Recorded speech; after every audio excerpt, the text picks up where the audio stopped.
Welcome, everybody, to Fill the Glass. I'm Kerry Millsap. Today is a solo show, although I do have Jeff Holt in the office, but I've got this lecture planned. So I'm gonna go through some thoughts that I'd prepared for everybody. And today's thoughts are going to be on common sense. I say and software design, but I doubt there's going to be time for both. So I think today's Fill the Glass is going to be fill the glass on common sense. I'd like to start off with a brief quiz. So if everybody will focus on the chat window for a moment, I want to ask you a couple questions, and no pressure. I'm not gonna publicize what your answers were or anything. But the two questions I want to ask you: number one, how many time zones are there on planet Earth? How many different time zones are there? I see a 9. I see a 25. I see a 30. I see a 24. I see a 42. I see approximately 30 plus. That's a double. That's a double approximation. Covering his bases. That's nearly everybody. What I expected was a bunch of 24s. Let me ask you the second question. Okay, I want you to envision the Panama Canal. The Panama Canal cuts across Panama. On one side of the Panama Canal, roughly speaking, is the Pacific Ocean. And on the other side of the Panama Canal, roughly speaking, is the Atlantic Ocean. What I want to know is which ocean is at the western entrance of the Panama Canal. And I've got an Atlantic, a tentative, a Pacific with a question mark. I've got an Atlantic, I've got a Pacific. All right, so here we go.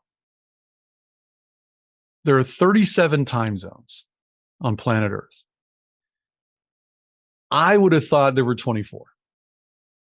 But when you look here and see that Nepal is UTC plus 545, there goes 24.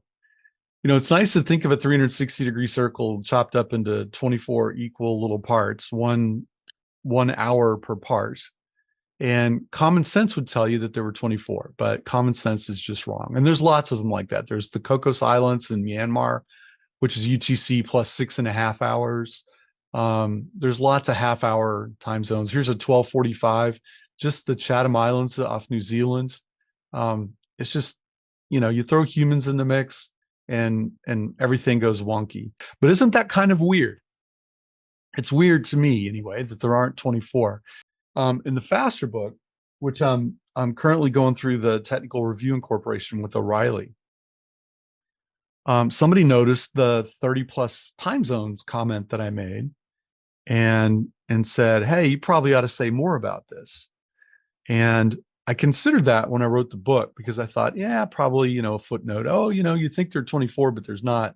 Well, first off, apparently not everybody thinks there's 24, as this quiz today shows. And second off, I didn't want to. I wanted to leave it as an Easter egg. So now the next question was about the Panama Canal. And I think this is the perfect picture of the Panama Canal dilemma.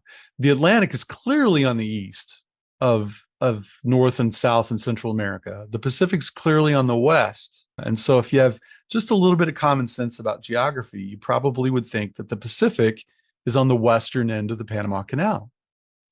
But Panama is an isthmus. Don't make me say that again. And it's got a little bend in it. So you can see here where it kind of bends and it goes down and then back up and then back down. And on the western entrance of the Panama Canal is the Caribbean Sea, which is basically an extension of the Atlantic Ocean. So on the western entrance to the Panama Canal is the Atlantic Ocean. Now, I've talked about these things before, not in a common sense context, but in imagine you're a teacher and you're preparing a test for your students.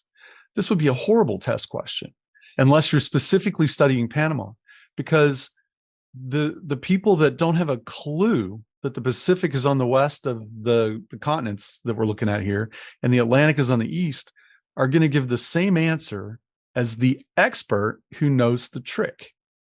And when the idiot and the expert give you the same answer, it's a bad test question. So this kind of has applications throughout our computer science world, because there's some tests that you can run that at the end of the day, it doesn't matter how the test turns out, you haven't learned anything. And Jeff had an example of that last week where there's an expensive test and we didn't learn anything from it, or we're destined not to learn anything from it. It just makes sense that the Atlantic would be on the east and the Pacific would be on the west, but yet that's not what happens. So these are a couple of examples where common sense doesn't really serve us. When I was a little boy, I think I was probably in about the second or third grade, I got in the car with my dad and we went to run some errands. And one of the errands that he had was to go talk to somebody who happened to be on a farm. And on this farm, they had some chickens. And these chickens were just walking around on this surface that kind of looks like what I'm showing you here. It was really more like a gravel road. And my dad was having a conversation with this guy that we'd gone to see. And I was kind of bored. I was watching the chickens, right? The chickens are kind of entertaining. I don't get to see chickens every day. And I noticed that they're scratching around and they're pecking at the ground and they're eating stuff. And I noticed that there's little seeds of some kind of grain, some kind of weed or something that they were eating. But every once in a while, I would notice that a chicken would peck at a rock. It's like, man, that chicken doesn't have very good eyesight because he got a rock instead of a piece of grain. And I noticed that it wasn't just the one chicken, they were all doing it. And I was flabbergasted. I was like, I like grabbed my dad's pants leg and said, Dad, I hate to interrupt, but watch this chicken. You see the brown one right there? Watch this one. And then it would reach down and peck up a piece of gravel. And I said, that was a rock. Dad, that was a rock. They get chickens eating rocks. Should we tell the guy who owns them? Because clearly this is not right? You can't eat rocks. Or at least so says the common sense of a second grader. And so my dad kind of let me stew on it for a little bit. And I think he might have asked me, like, well, what do you propose we should do? I'm like, well, should we tell the guy? Should we tell the guy that owns them? Like there's something wrong with his chickens are eating rocks. And he kind of shrugged and smiled and let me kind of like run my brain on it a little bit. And then a few minutes later, when he was done talking with his friend, he told me, he said, son, he said, chickens eat rocks because they have to. And I said, what, they have to? He says, yeah, chickens don't have teeth. I mean, they might have little serrations on their beaks, but they don't chew stuff in their mouth. What they do is they eat a piece of grain, they eat a couple of rocks, and it goes to a place called a gizzard, which is basically kind of a stomach, kind of an organ. And the gizzard is really strong muscles, and the gizzard like grinds the rocks and the food together. That's basically an important part of it's the entry into their digestive system. So chickens eat rocks because they're supposed to, because they need to. And I thought that was interesting because as a second grader, I was exercising my common sense, and yet it didn't work. It wasn't helpful. So what inspired all this is thinking about the interview I had last week with Dan Weinberger. And one of the things that I went into the show with was, hey, Dan, congratulations. You're the best Deli in Texas. You've got a great location in Grapevine, Texas, right there on Main Street, where you got thousands of people, on the weekends, especially walking by all the time. So, yay on location, but your layout, bless your heart, your layout is just sad. It's unfortunate that you're saddled with such a bad layout. It's too narrow. And when you walk in, there's like all kinds of people you have to walk kind of almost like over and past, and people are sitting on the pathway from the cashier to the drink fountain. And, it's just all kind of awkward and inconvenient. But in spite of that, congratulations for, how do you deal with such hardship was kind of how I went into this interview. And Dan, those of you who've seen it, you'll remember, he said, well, Kerry, you may not be aware, but my shop is slightly uncomfortable because I designed it that way. And that was kind of a revelatory moment in my talking with him. I said, why in the world? He said, yeah, you may not have noticed everything that's wrong. in the shop. He said, when you walk in, the walls like attack you, they're garish, like yellow and orange and red and blue.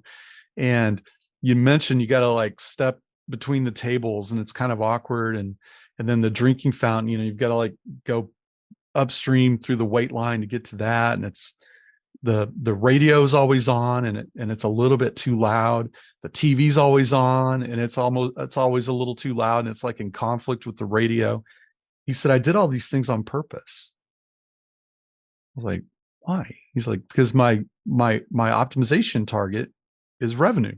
And in order for me to earn revenue in a limited amount of time, I've got to get customers in and out.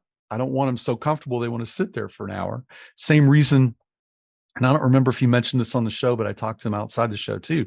He said, that's the reason I don't serve beer with my sandwiches. He said, my sandwiches pair wonderfully with beer, but I don't want a group of 10 guys sitting there for an hour and a half drinking beer. I need those tables back so I can turn them, so I can get more people through.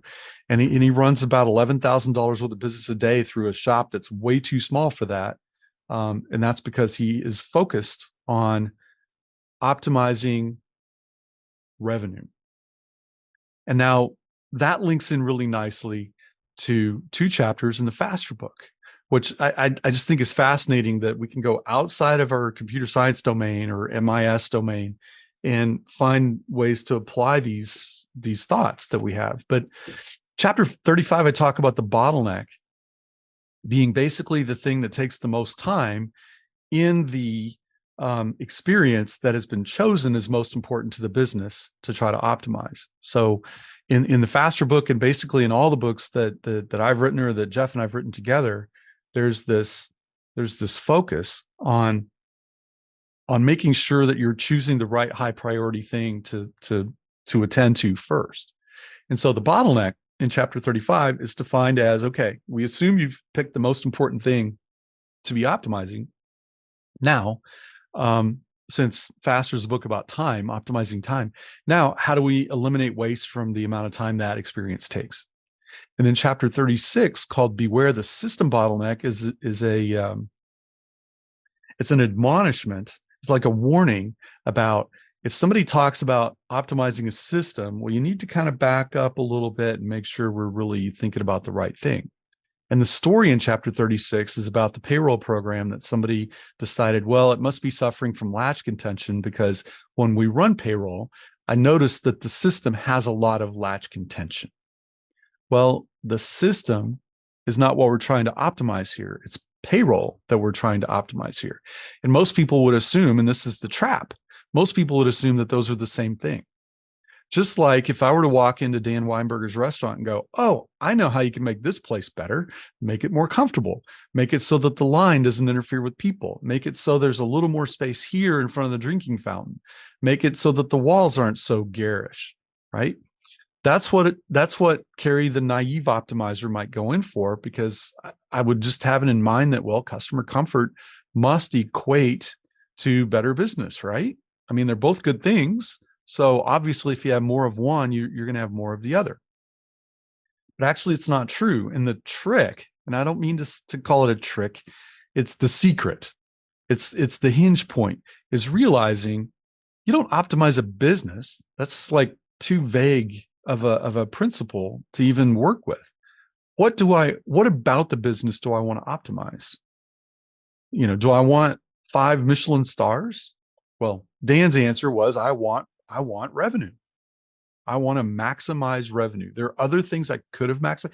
He could have maximized other things and had probably an equally successful business, but he chose, because he learned over decades of running a business, that you need to be specific about what your goals are. Because if you're not, you can do things that might accidentally detune what you're trying to accomplish. So the whole point of chapters 35 and 36, and the whole point of Dan making his shop a little bit intentionally uncomfortable, is this thing that I've got italicized here on your screen in front of you. Don't take your eye off your real goal. And sometimes your real goal is not as obvious as what you thought it might be when you started thinking about it. So think about the Panama Canal, and think about the fact that there's a weird number of time zones, and think about chickens eating rocks. on this show, especially, I mean, you folks all chose to spend time with me this morning in a blog, a video blog where literally it's a blog about thinking. So everybody here is clever and has plenty of common sense, but beware, beware, because sometimes the more you study something, the less common sense really does you any good. In the couple minutes I have left, I want to show you something and ask you a favor. Everybody who's live here knows by now probably that I'm going to be doing a course April 5th and 6th on that book, which isn't out yet, which is why we keep calling it insider only training. This is a picture of the webpage, which is methodr.com/training/tracing Oracle. If you're at all interested in the topic of tracing Oracle, I hope you'll join us. It's going to be a couple hours of instruction on the 5th and a couple more hours of instruction on the 6th. So I want you to realize that that's there. There's a time limit on getting in because, of course, the course starts on a certain date, and I've kind of worked backwards. I want to make sure that everybody has the material in hand in advance so that you can study it a little bit before you come to the class, because I think it'll be worth more if you've done that. So registration closes the day after tomorrow at midnight UTC. So that's 7 p.m. Central Time in the US. So if you're interested, act within the next couple of days, and I'll hope to see you there. Next week's Fill the Glass will be the same time and the same bat time, same bat channel as what we did today. With that, folks, I'm going to sign off. Thank you very much for joining. For those of you who are watching this on YouTube, make sure you visit methodr.com. So again, thank you, everybody. I appreciate your attending. Hope you have a great day.